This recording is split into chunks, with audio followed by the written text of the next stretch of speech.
여러분 안녕하세요. 네 번째 영미입니다. 2월 6일 방송을 시작하겠습니다. 시장의 변동성이 극대화됐습니다. 시장이 완전한 공포로 쪄들어 있었죠. 비트코인 기준 저점에 마이너스 14%까지 갔었고요. 13%로 마감했다가 지금 유동성이 조금 들어오고 있고요. XRP 기준으로 마이너스 24%까지 갔다가 19%로 마감을 했고 지금 유동성이 좀 들어오고 있습니다. 아직 이 변동성은 끝나지 않았습니다. 앞으로 또 변동성이 확대가 될 수도 있겠죠. 끝날 수도 있겠고 좀 더 상황은 지켜봐야 된다.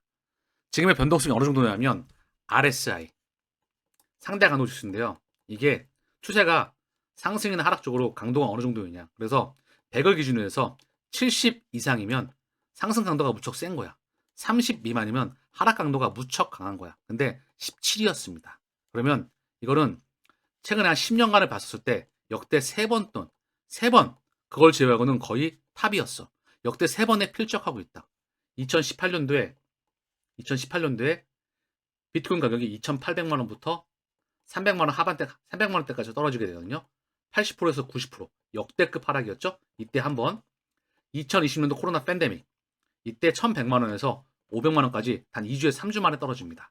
그리고 러우 전쟁으로 2023년도, 2022년 금리의 급격한 인상으로 2023년도 8천만 원대에서 2천만 원대까지 4분의 1 토막 난다는 거죠. 이 세 차례와 유사한 지금 그 정도의 추세 강도, 하락폭이 있었다. 역대급 하락폭에 변동폭이 있었던 공포의 구간이었다. 그걸 지금 직접 얘기해주고 있는 겁니다. 이것이 바로 항복 심리와 약세장 저점의 모습이다. 거의 그거와 유사했다. 18로 나왔지만 17점 몇이었었다. 역대급 하락과 역대급 공포 국면이었다. 그런데 이 구간 이후에는 어떤 모습을 보였을까요? 자, 보면은요. 비트코인의 연봉이고요. 비트코인의 주봉입니다. 지금 하락을 찍고 기술적으로 반등이 살짝 나오고 있어요. 아직은 변동성이 끝난 게 아니고 XRP 차트입니다. 비트코인 차트로 볼게요. 비트코인 하락을 찍고 유동성이 좀 들어오고 있습니다. 조금 더 확인이 필요하고요. 비트코인의 주봉을 보면은요. 지금 흐름을 보는데 굉장히 중요한 거예요.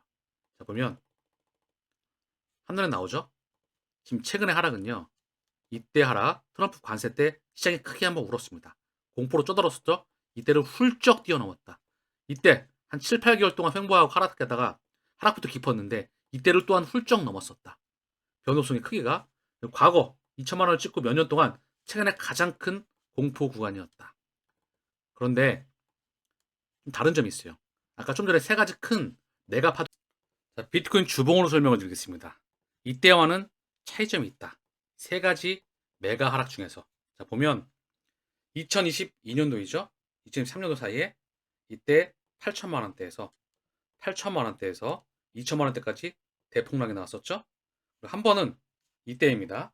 2018년도에 2,800만 원, 900만 원에서 300만 원대까지 초대형 폭락이 있었죠. 2020년도 이걸 확대를 해볼게요. 조금만 더 확대해 보겠습니다. 잘 안 보이시죠? 확대를 해보면은요. 이때죠. 2,800만 원, 900만 원대에서 300만 원대까지 대폭락. 2020년도에 1,100만 원대에서 단기 500만 원대까지 폭락이 있었다. 이 세 가지를 비교해주고 있습니다. 근데 지금과는 차이점이 하나 있어. 이때는 연준의 금리 인상기였습니다. 그쵸? 또 한 번, 좀 전에 말씀드렸던 2023년도에도 마찬가지예요. 그때도 금리 인상 국면이었다. 지금 뭐죠? 금리 인하 국면입니다. 지금은 다른 국면이에요. 또 한 번. 그리고 코로나 팬데믹 때는 상당히 이례적이었죠. 전 세계 금융시장이 완전히 초토화됐습니다. 초단기 시간에 주식, 채권, 외환시장이 엄청난 변동성을 겪었다는 거죠. 바로 몇 주 만에 제로금리와 함께 무제한 양적 완화로 확장했었던 구간이었죠. 그리고 이 모습을 보였다는 거. 지금 그 모습이 다르다는 거. 자, 또 하나. 그럼 폭락 이후에 어떤 모습을 보였을까요? 비트코인의 연봉으로 보겠습니다. 자, 보면 특이한 사항이 있죠? 자, 음봉이 총 3개가 있어요. 지금 보이는 건 4개. 그런데 보시면 음봉이 2개년 연속 찍힌 적이 없습니다. 자, 보면 양봉, 음봉, 양봉, 양봉, 양봉, 음봉, 양봉, 양봉, 음봉, 음봉이죠. 이거 지금 1월달 1개월 지나고 2월달 며칠 지나지도 않았습니다. 그러면 중요한 건 비트코인 기준으로 보더라도 결국 2개년 연속 찍히는 거는 거의 드물다는 거예요. 경제 위기가 오면 찍히겠죠. 그러나 지금 오지 않습니다. 오지 않을 확률이 무척 높다는 거. 이게 역대급 양봉으로 바뀔 확률이 높아요. 언제? 코로나 팬데믹 때처럼. 이때도 음봉이 크게 한번 찍혔는데 양봉이 크게 한번 찍히죠? 2017년도는 볼 것도 없었죠? 이때도 역대급 상승장이었었다. 자, 그러면 지금 이 모습으로 설명드릴 수가 있습니다. 2020년도에 폭락 이후에 역대급 상승이었죠? 2020년도 폭락 이후에 물량 소화하고 역대급 상승이었습니다. 그쵸?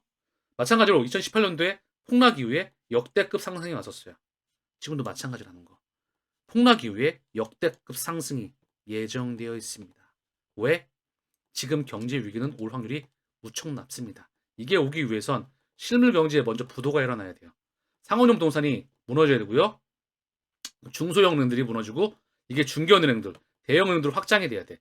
그러면서 전체 상장 기업과 은행들이 함께 도산되면서 주식, 채권, 외환 시장, 주식, 코인 할 것도 없이 전 세계 금융 시장이 크게 변동성을 겪어야 됩니다. 아직 그게 오지 않았죠.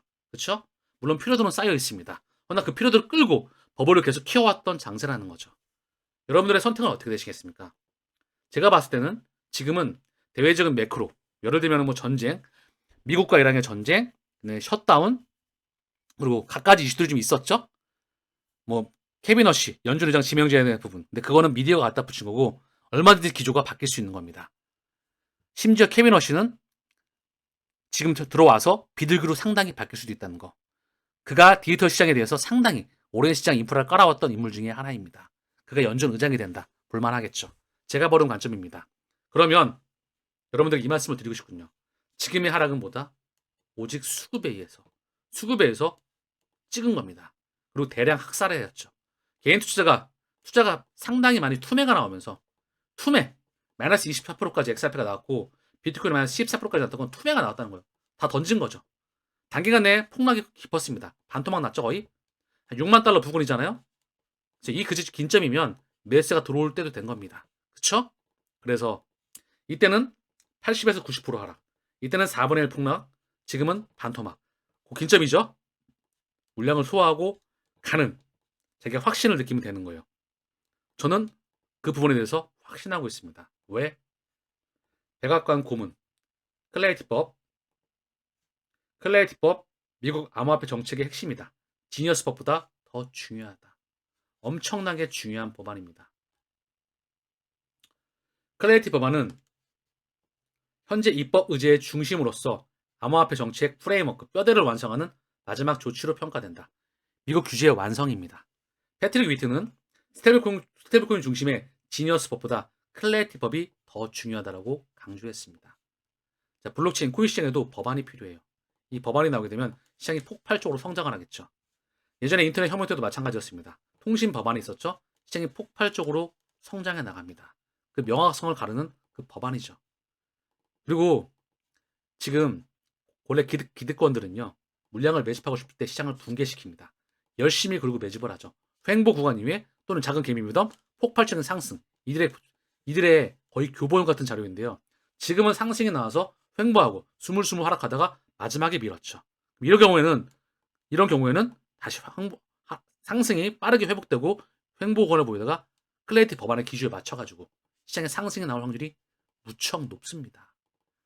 내가 이 시장의 유동성의 공급자의 주인이라고 한다면 과연 어떻게 할까요? 금은으로 자금을 보낼까요? 지금 7조 달러 이상이 빠졌습니다. 단기간에 들어오기 쉽지 않겠죠. 자, 그러면 주식일까요? 주식은 지금 가다가 피로도에 의해서 상당히 지금 횡보하고 있죠? 지금 먹을 게 없다 보니까 대한민국 시장에 상당히 많이 들어왔었잖아. 전 세계 자금들이. 반도체 실적을 보고 쭉 들어왔죠. 먹을 게 많으니까. 앞으로 먹을 게 어디에 많을까요? 코인시장 시총이 무려 2조 3천억 달러까지 2.3조까지 줄어들었어. 2.3조 달러. 여기까지 줄어들었습니다.